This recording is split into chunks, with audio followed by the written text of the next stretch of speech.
So San Diego Comic-Con's been a bit of a bust this year. There's basically nothing that came out of it. It was really, really dull. Sadly, I remember a few years ago, it was... God, I had to write my weekend off, basically. And I really loved covering everything that dropped. It was incredible. It was a really good time. Now, yeah, I mean, no one's going there. They've got their own expos, their own cons, and Hollywood's just on its knees, striking. So...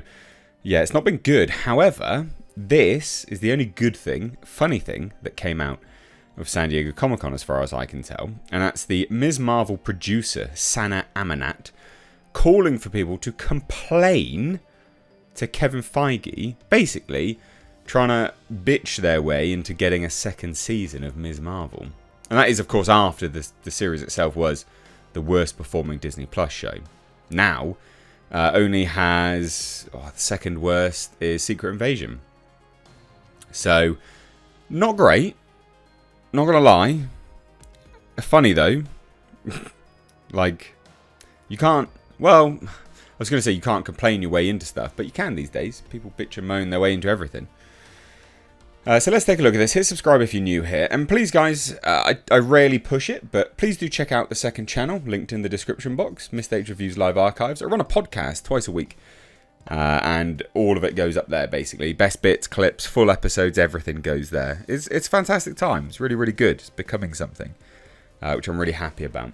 And if you want to support the channel, do super thanks. You can become a member. You can also become a patron. Links to all of that are down below. So, a new report reveals that Ms. Marvel producer Sana Amanat encouraged panel attendees to complain to Marvel Studios boss Kevin Feige to greenlight a second season of the Disney Plus series. I mean, that is desperation, if I ever did see it. Desperation through and through. And it's quite funny as well, because the guy who plays her dad in this was accused of some dirty, dirty misconduct as well. So that's interesting. Amanat's comments come after the series was reportedly the least viewed Marvel Studios production on Disney+. Samba TV reported only 775,000 households tuned in to watch the series in its first 5 days on Disney+. I mean, that's bad. That's the premiere. It normally is the prominent, episode. It normally has the most. So 775,000, not great. Not great. So it's a hit with Gen Z. Yeah, what a surprise. People that don't have any money. Viewers aged 20 to 24 watched at the highest rate of any MCU show, and it drew a more diverse audience with Black, Hispanic, and Asian households watching at a higher rate. Yeah, that makes sense. So you can kind of see why they looked to push this. They wanted to capture that audience, but it was still a bomb. It's not a good business model if you're looking to capture one audience while disenfranchising your main audience. That is the bulk of your audience. And also that the secondary audience isn't a majority. That doesn't make sense. It's really dumb business. So in a follow-up, Samba TV showed that the series brought in just above half the viewership of Hawkeye.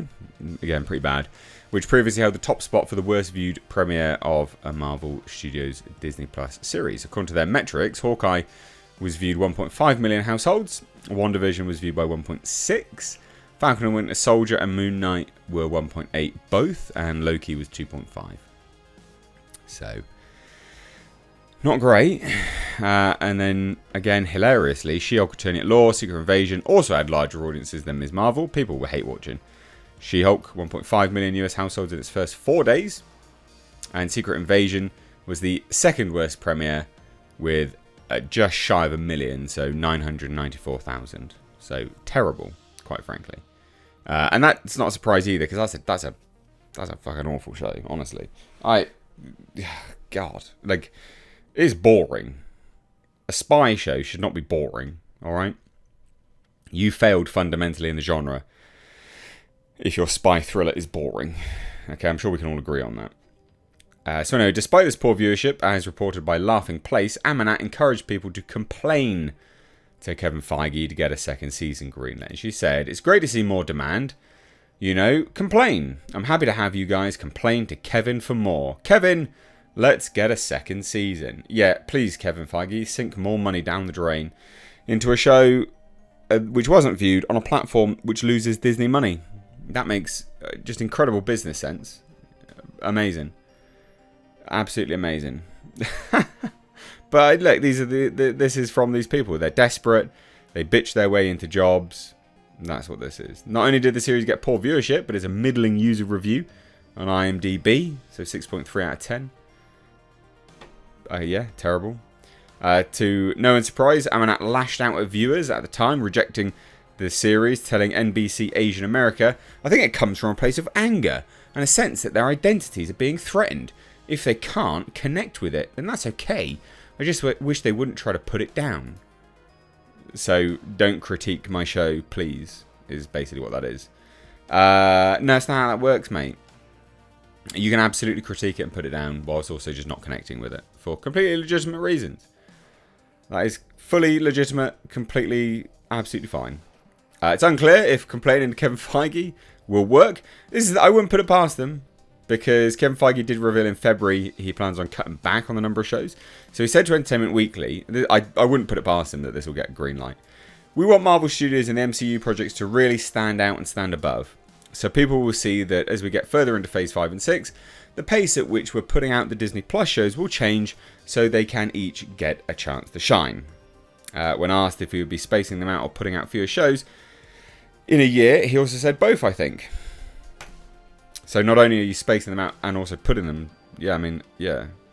So later in the interview, he also said, "I think when we are doing about 8 projects a year," and again, I said this is going to shift a little bit, "they all have to be different, they all have to stand apart and stand alone and be different from one another." Yes, they do, but also they have to be viewed. I mean, this is a monumental bomb. I mean, it's utterly hilarious.